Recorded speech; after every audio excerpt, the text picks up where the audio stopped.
여러분 안녕하십니까? KB 새로운 뉴스 특보 진행의 신민영입니다. 세금에 대해 궁금할 때 세무서를 방문해서 공무원에게 물어본 경험 있는 분들 계시죠? 이렇게 공무원을 통해 확인한 정보로 신고를 했다가 가산세를 부과받은 사례가 있었다고 합니다. 어떻게 된 내용인지 임시훈 기자가 취재했습니다. 네, 각 세무서마다 민원봉사실이 있어서 간단한 세무상담과 민원을 도와주는 역할을 하고 있는데요. 몇 년 전 이 씨는 민원봉사실 세무공무원을 통해 얻게 된 정보로 세무신고를 했다고 합니다. 그러나 얼마 후 신고가 잘못되었다는 안내와 함께 추가 세금과 가산세를 내라는 고지를 받게 되었다고 하는데요. 이 씨 입장을 들어봤습니다. 제가 몇 주 안 되는 비상장 주식을 팔았는데 주식 양도소득세 신고를 해야 한다고 하더라고요. 그래서 세무서를 찾아갔죠. 이익 난 것에 대해서 세율이 얼마냐 물었더니 10%라길래 그대로 신고를 했을 뿐이에요. 그런데 1년이나 지나서 갑자기 세금을 적게 냈다며 고지서를 보냈는데 가산세까지 붙였더라고요.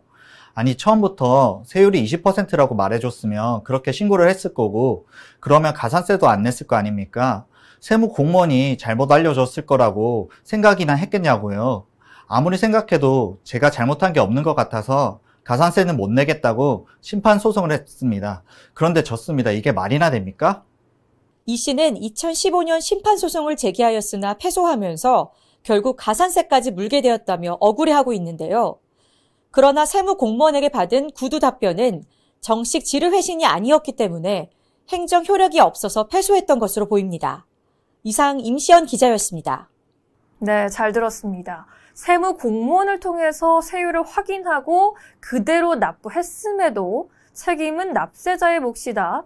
언뜻 이해하기 좀 어려운데요. 이러한 판결이 나온 배경을 확인해 볼 필요가 있어 보입니다. 세무사님과 함께 납세자가 미처 알지 못한 숨은 세법 내용 살펴보겠습니다.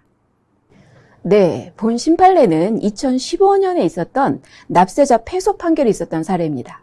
납세자께서 해야 했던 신고는 양도소득세인데요. 소득세는 납세 의무자가 과세표준과 그 세액을 스스로 신고하면서 확정되고 그 책임이 납세자 본인에게 발생하는데 저희가 이를 신고세목이라고 합니다. 신고를 잘못하게 된 배경이 세무공무원, 즉 타인에게 있다고 하더라도 신고에 대한 1차 책임은 신고인 본인에게 있고요.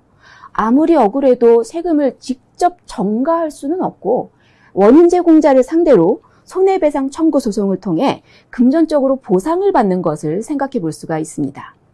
다만 소송 과정이 좀 쉽지 않기 때문에 여러모로 좀 힘드시지 않을까 하는 생각은 들고요. 만약 세무공무원에게 묻지 않고 서면질의 회신 제도를 통해 국세청에 공적인 견해로 전달받았다면 어땠을까요? 그랬다면 설령 잘못 신고해도 공적 견해이기 때문에 믿고 신고한 납세자한테 가산세까지 부과하는 경우는 좀 드뭅니다. 따라서 국세청에 확인을 받고 확실하게 신고를 하겠다면 두 가지 형태로 질의를 해볼 수가 있습니다. 하나는 서면 질의 제도로 일반적인 세법 해석과 관련해서 문서로 질의하고 서면으로 답변을 받는 제도입니다. 이 서면 질의 신청서를 작성해서 우편, 팩스, 이메일을 보내거나 직접 방문해서 제출할 수가 있을 것 같고요. 두 번째는 세법 해석 사전 답변 제도인데요. 납세자 본인의 세무 문의를 구체적으로 기재해서 문의를 해보는 겁니다. 그 세법 해석 사전 답변 신청서도요. 우편이나 이메일로 보내시거나 아니면 직접 방문을 해서 제출할 수가 있는데요. 다만 팩스로는 제출할 수 없도록 하고 있습니다. 이 두 제도를 통해서 신고하시는 경우라면요. 가산세 위험은 좀 줄일 수가 있는데 국세청으로부터 회신받기까지 시간이 오래 걸리는 것이 단점입니다. 이 신속한 신고를 위해서는 세무 전문가인 세무사와 상의하시는 것이 좋지 않을까 생각해 봅니다. 네, 세무 공무원이라고 해서 세법을 전부 아는 것은 아니군요.